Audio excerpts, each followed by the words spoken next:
Chères adhérentes, chers adhérents, chers amis, c'est un immense plaisir de vous accueillir une nouvelle fois pour un nouveau colloque national éolien en cette année 2023. C'est une 13e édition et qui offre une nouvelle fois de nombreux ingrédients qui font le succès de ce temps fort de la filière.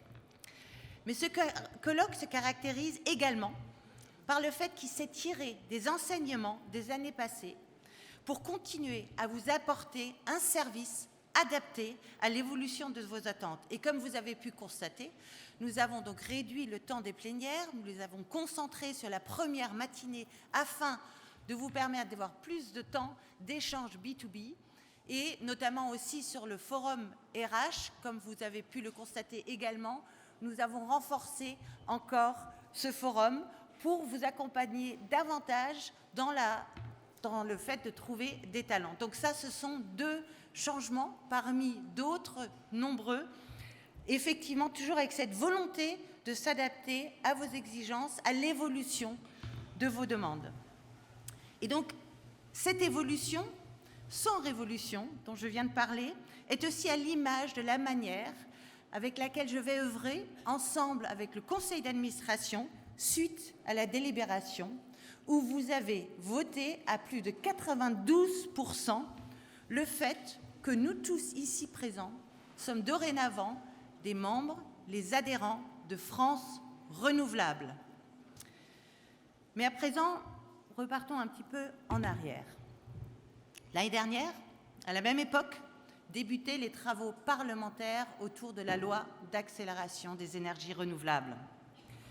Souvenez-vous, nous abordions cette loi avec une immense prudence, lucide sur notre statut d'objet politique. Un an après, force est de constater que cette prudence était totalement justifiée, puisqu'elle nous a permis de naviguer au milieu des compromis politiques afin d'obtenir des mesures que nous proposions déjà depuis plusieurs années. À commencer par la fameuse évolution de l'horizon temporel des S3R ENR pour les porter à 10-15 ans avec anticipation des études et des investissements. Ensuite, un élément très important, la modulation tarifaire en fonction du gisement éolien qui est la solution pour régler ce sujet de prix plafond. Ensuite, un élément essentiel, c'est bien sûr la planification maritime par façade pour la composante offshore de notre filière. Et bien sûr, pour terminer, la raison impérative d'intérêt public majeur. Ceci étant dit, je sais que beaucoup d'entre nous attendions quelque chose de très différent. Mais il est vraiment temps de se rendre à l'évidence que le blanc-seing politique pour les ENR et notamment pour l'éolien est tout simplement révolu. Et il faut dorénavant, impérativement, intégrer cette réalité dans notre quotidien professionnel à toutes les étapes de vie de nos projets et de notre association. Aussi, beaucoup de choses se sont passées en un an. Depuis l'année dernière, 3 Game Changers modifient considérablement les fondamentaux de la profession. Le premier Game Changer, c'est le constat partagé que sans ENR électrique et notamment sans éolien, nous n'atteindrons jamais les objectifs européens à horizon 2030 et au-delà. Le deuxième Game Changer, ce sont les indices qui convergent pour indiquer que le retour à des prix d'électricité entre 25 et 35 euros au mégawattheure ne sont pas d'actualité, tout simplement pas. Mais par contre, à contrario, les indices convergent également sur le fait que le consommateur ne peut durablement payer des prix au-delà de 100 euros. C'est aussi une réalité qu'il nous faut intégrer. Le troisième game changer, nous le vivons tous, c'est bien sûr les taux d'intérêt qui impactent si fortement nos modèles d'affaires. Et tout ça dans une industrie qui, d'autant plus, se finançait à 90% par la dette. Et ces taux d'intérêt vont rester sur ce plateau haut encore pendant tout un temps.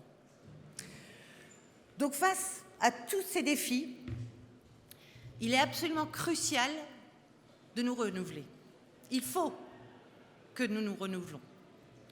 Et nous devons nous renouveler, à commencer dans notre façon de commercialiser notre électricité, avec notamment, on en parle beaucoup, le développement des corporate PPAs, élément essentiel. Ensuite, il faut également que nous nous renouvelons dans notre manière de financer avec l'exploration de nouveaux modèles de financement où certains consommateurs financent potentiellement une partie de nos CAPEX. Ensuite, il faut aussi que nous nous renouvelions constamment, que nous restions agiles dans les propositions que nous portons pour faire évoluer les politiques publiques et les adapter à ce nouveau contexte, un contexte que nous savons tous très mouvant. Et être cette force, cette capacité d'être fort de proposition doit rester notre outil principal. Et donc tout ce renouvellement si essentiel, si crucial, et qui est au cœur de notre ADN de pionnier, cet renouvellement a accompagné tout le travail que nous avons conduit ensemble avec le conseil d'administration pour faire de notre association, et là vous avez l'honneur et le plaisir d'écouter une nouvelle fois cette phrase indigeste, mais qui nous définit si bien, de faire de notre association l'association professionnelle qui promeut, par une approche systémique centrée autour de l'éolien, le développement des ENR électriques, industriels et des solutions systèmes associées, permettant une forte pénétration et une bonne valorisation de la production issue des ENR électriques, industriels et pilotables. Vous pouvez donc compter sur ma pleine mobilisation ainsi que celle de l'ensemble du conseil d'administration pour conduire cette évolution en s'appuyant sur tous les atouts de notre association, à savoir le service aux adhérents, notre expertise, le maillage territorial, la capacité à proposer, la capacité à fédérer et naturellement notre capacité à porter cela de manière totalement intégrée. Je suis confiante, je suis absolument persuadée que nous parviendrons avec cette nouvelle feuille de route de répondre aux exigences du contexte actuel et à venir auxquelles fait et fera face notre pays. À présent, je pense qu'il n'y a plus qu'à au boulot. Je vous souhaite à tous un très bon colloque national éolien.